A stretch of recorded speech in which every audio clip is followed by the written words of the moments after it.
Bonsoir Rudy. Bonsoir Priscilla. Et on commence avec du rugby et le RCT en déplacement du côté de Clermont ce soir. Ouais, mauvaise nouvelle pour le RCT lors de ce choc de la 22e journée de Top 14. Le RCT s'incline face à l'Ogre Clermontois, chez les Clermontois, 22-16. Donc c'est bien Clermont qui ce soir est seul en tête du championnat Top 14. C'était donc un tournant de la saison, ce match, et qui bénéficie aux Clermontois au détriment des Montpelliérains de Bernard Laporte. Bernard Laporte qui a pris une mauvaise nouvelle aujourd'hui. En plus de cela, sa suspension a été alourdie par la commission de discipline. À la base, le coach avait copé de 13 semaines suite à ses propos injurieux envers l'arbitre monsieur Cardona. Et bien, la commission d'appel a décidé de passer la sanction à 16 semaines, soit jusqu'au 3 juin prochain.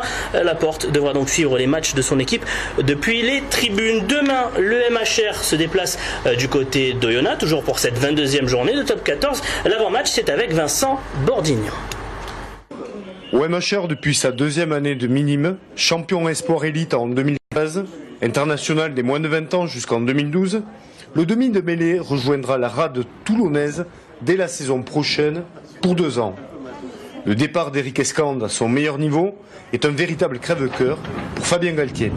Je perds quelque chose que j'ai donné, que j'ai formé. C'est un joueur qui a acquis pendant 3 ans beaucoup de savoir-faire. Et donc j'en suis très triste. Je pense que j'ai vraiment formé, qu'on a vraiment formé. Aujourd'hui, il a acquis une technique de demi-mêlée très bonne. Sa passe, son jeu au pied, sa vision, sa défense. Il arrive à maturité. Un MHR qui devra être sur le pied de guerre avec la Furia annoncée contre Oyonnax. Avec 10 joueurs à l'infirmerie, il va falloir s'adapter et former la meilleure équipe possible du moment.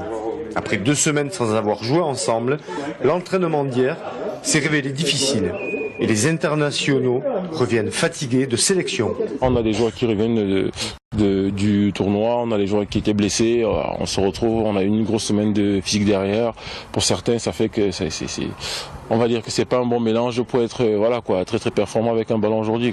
On se déplace 3 fois, tout le monde a besoin de points, très peu de monde allait gagner au Oyonnax, donc c'est une équipe très difficile à jouer, qui a des grosses vertus, une grosse conquête aussi, donc forcément on s'attend à beaucoup de combats. Et après, ça fait 2 semaines qu'on n'a pas joué, qu'on fait peu de contacts.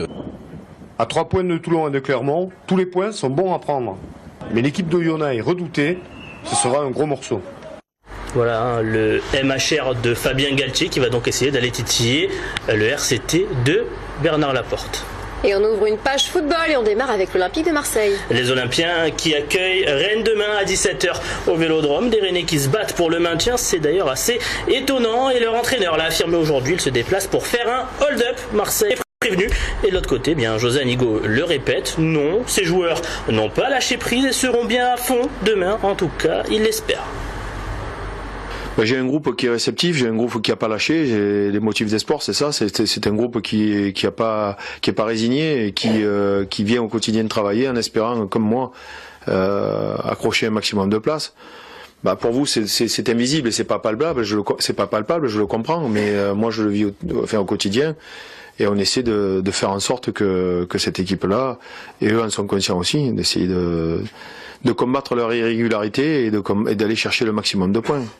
Et quel sera le programme pour Montpellier ? Les Montpelliérains se déplacent à la Beaujoire pour affronter les Canaries, et les Nantais aussi ne sont pas encore sauvés. Ils sont aujourd'hui 15e à 1 point de Montpellier 13e. Par contre, n'allez pas demander à Roland Courbis s'il doute pour cette fin de saison. Mais alors vraiment pas, ce serait une très mauvaise idée, ça pourrait même être dangereux, regardez.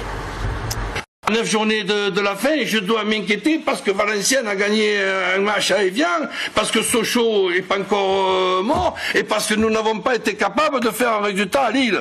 Et de ça, je vais faire obligatoirement un Montpellier perdant à Nantes, perdant contre Valenciennes, perdant à Guingamp, perdant contre Marseille. Mais oui, c'est possible. Permettez-moi d'en douter aussi. C'est possible aussi que je doute. Donc voilà, tout est possible.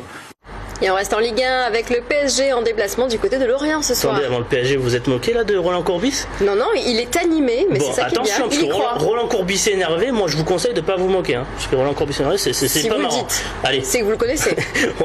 on repart du côté, on va voir le Paris Saint-Germain. Qu'est-ce qu'a fait le Paris Saint-Germain ce soir? Eh bien, comme d'habitude, le Paris Saint-Germain s'est imposé face à Lorient. Un petit but, hein, c'est assez rare d'ailleurs de la part des Parisiens. Un but signé Thiago Motta qui profite du très bon travail de Zlatan Ibrahimovic. Hein, la frappe est tournée par Fabien Audard, le gardien. L'orienté, Motta en profite et les Parisiens sont toujours leaders de la Ligue 1. Et de loin, le PSG qui connaît d'ailleurs son adversaire pour les quarts de finale de Ligue des Champions, ce sera Chelsea. Pas forcément le tirage le plus facile, mais les Parisiens vont enfin pouvoir se jauger face à un vrai prétendant à la C1. Je vous propose plutôt d'écouter la réaction du directeur général du club de la capitale à l'issue du tirage. À nous de montrer que l'histoire ne se répète pas, mais qu'elle est en train de s'écrire d'une manière différente et que tout le travail réalisé par les joueurs jusque-là, avec Laurent Blanc et le staff technique, tous les efforts qui ont été faits pour arriver à ce niveau de la compétition, de nouveau pour la deuxième année consécutive dans les derniers 8 du football européen, et bien que nous avons la capacité de démontrer sur le terrain que l'on peut aller plus loin. Et on termine avec un mot de Ligue 2. Les Crocodimois qui accueillent Lens demain à 14h au Costières. Pas évident, hein, les 100 et or restent sur une bonne lancée. Les n'ont pas joué la semaine dernière pour cause de brouillard. Ils n'ont pas pu atterrir à Caen. Du coup, l'entraîneur s'inquiète du manque de rythme de son équipe. La seule chose qui nous embête un peu, c'est d'avoir coupé le rythme des matchs qu'on joue toutes les semaines où on était vraiment très bien dedans.